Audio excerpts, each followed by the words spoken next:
Hi, this is Charting Man Dan of TheChartGuys.com, home of technical analysis education. Click the link for a free week trial, no credit card required, and gain access to our multiple live broadcasts daily, community chat room, educational videos, nightly watch lists, and more. Invest in your education and future and join the community today.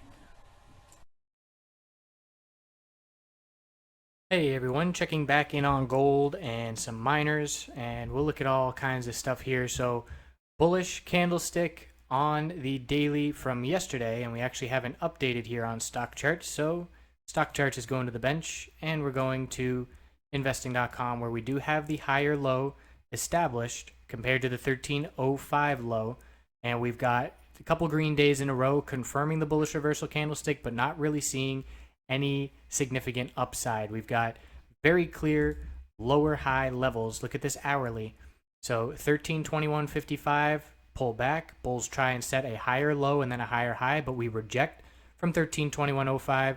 Pull back, reestablish 1316 as the base of support, which you can see has clearly held multiple times. That's a key support to keep an eye on. And then another bounce attempt topping out at 1319.65. So yet again, just lower high after lower high. No follow through for these bulls. We're on the verge of a bullish MACD cross on the hourly, but looking at it a little bit differently from the 4 hour, we just really need some solid upside, and we need it soon. So we're going to have the Fed and the BOJ decision is going to be overnight. So gold is going to see a volatile overnight heading into tomorrow morning, and then the Fed at 2 p.m. is going to cause a lot of volatility as well. If we lose 1305, we're looking at gold for another leg to the downside. If we break 1321.55, I'm looking up at 1331.20 and looking for this downtrend to change and looking for a move back towards those resistance levels. So we've got a lot of volatility tomorrow. We're going to see a ton of range in these miners. They're going to be all over the place. So make sure you're protecting with stop losses. Make sure you are cautious of the volatility. JNUG has seen 10 days in a row with a lower high. And obviously the bulls are not going anywhere if you cannot set a higher high on the daily time frame.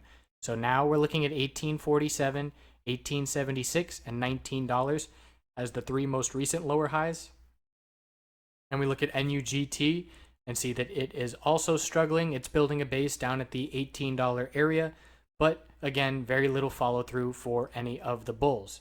So also want to keep an eye on silver. Silver has an impact on some of those junior miners, especially. 1935 is the level for silver to turn into support. That resistance is 1937 we topped out, 1935 back here, 1936, 1935, 1934, the tops of these 4 hour candlesticks. So very clearly that level needs to become support in order to see a bullish break here on silver. And if we see a bullish break on silver, we know it's likely that we will see a bullish break on gold. So watching that as well, and watching this 4 hour tightening candlesticks on gold should give us some little indication.